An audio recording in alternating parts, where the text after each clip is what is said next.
There are 4 things society aggressively calls absolute investments. Your well-meaning parents pushed you to buy them, your friendly financial advisor sold them to you, your coworkers brag about buying them in the break room. But every single one has a dark, hidden cost that only shows up years later after the permanent financial damage is already locked in. You followed the rules. You saved your money. You made the adult choices. You trusted the system completely. So why do you still feel broke at the end of the month? Why do you have no actual liquid cash to your name? You are trapped in a high-income, low-wealth cycle. And today we are tearing down the sacred cows keeping you there. These beliefs feel incredibly safe when you sign the paperwork, but they are quietly, violently bleeding your net worth dry. Let's expose the ugly truth behind the 4 biggest lies in finance.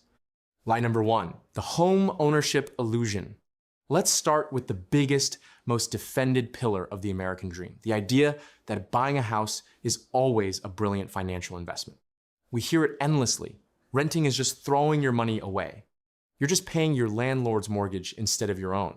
So you drain your bank account for a massive down payment, cover the closing costs, and sign a 30-year legally binding mortgage. You finally feel like you made it. But let's look at the actual unvarnished math. A primary residence is a luxury lifestyle choice first, and a very expensive consumption item second.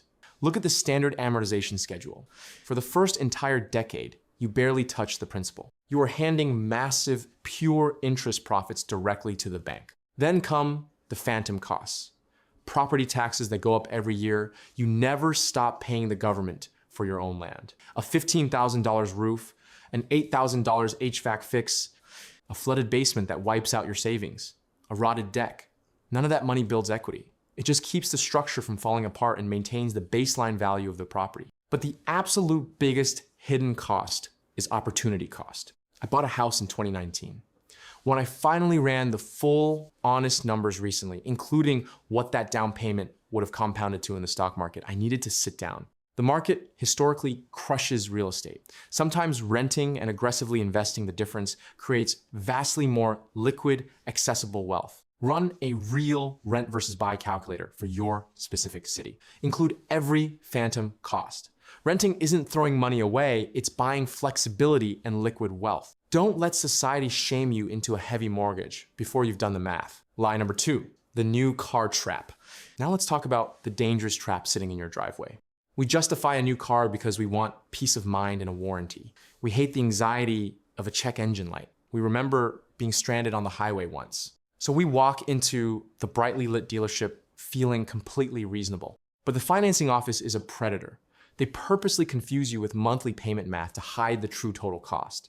You commit to a 7-year auto loan and a crushing monthly payment. This is total financial self-sabotage. A car is a violently depreciating asset. The second you drive off the lot, 20% of your money vanishes. You are paying compounding interest on a sinking rock. Yes, a $600 repair on an older car is annoying, but a permanent $600 monthly payment is a wealth killer. It drains your cash flow every single month and steals directly from your future retired self. The dealership wants you trapped in this cycle, trading in every 4 years for a new one. The smarter move is simple. Buy a reliable 2 to 3-year-old pre-owned vehicle and let someone else take that initial depreciation hit. You get the same safety features, often the remainder of the factory warranty, but you keep 30 to 40% more cash in your pocket. If you disagree, drop a comment below right now.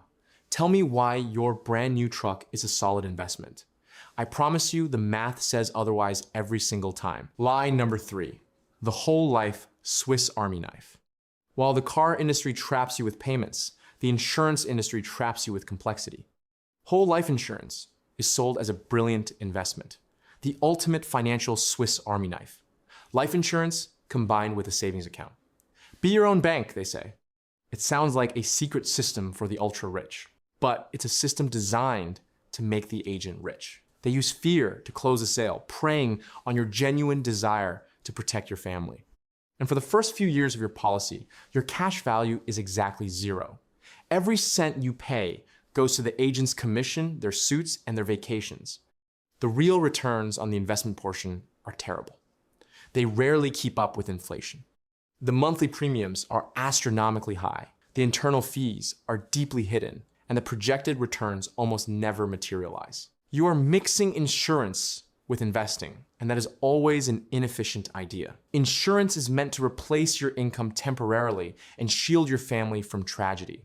It is not meant to be a growth asset. The move is simple. Buy a cheap, straightforward term life policy that covers you for the years you actually need it, while your kids are young and your wealth isn't built yet. It costs a fraction of whole life. Then take the massive difference in premiums and put it directly into a low-cost index fund. You will end up with exponentially more usable wealth. If you currently have a whole life policy, review the math today. You might be shocked at how little it's actually grown. Cancel it, buy pure term insurance, and keep your investments and your insurance completely separate. Lie. Number 4, the shiny, dead rock. Finally, let's tackle the ultimate panic purchase, gold. When the economy gets scary, the commercials appear. They feed on your fear of the dollar collapsing. A terrified investor is a profitable customer. They tell you to buy heavy, shiny, physical gold coins immediately and frame it as the only true store of human value. But gold is a fundamentally unproductive, stagnant asset. It doesn't pay dividends. It doesn't invent new products. It doesn't have earnings. It just sits in a dark vault doing absolutely nothing. You're just hoping someone pays more for it later. Historically, gold barely outpaces inflation and gets decisively crushed by the stock market over time. On top of that, you pay massive upfront markups to dealers. Then you pay to store it and insure it against theft. It is illiquid, hard to sell quickly in a real crisis, and you cannot buy groceries with a gold bar in an emergency. Don't lock your wealth in shiny, dead rocks. Invest in human ingenuity companies that innovate, adapt, raise prices naturally, and grow. If you want a real inflation hedge, buy productive real estate or I-bonds directly from the US government. Leave the gold to the people selling it to you. These 4 purchases are culturally sacred. Questioning them makes people angry and defensive. People wrap their identities around their houses and attach their egos to the cars they drive. But building real generational wealth requires cold, emotionless math. It requires ignoring what your parents did by default. It requires ignoring what the smiling salesman tells you. You have to deeply understand opportunity cost.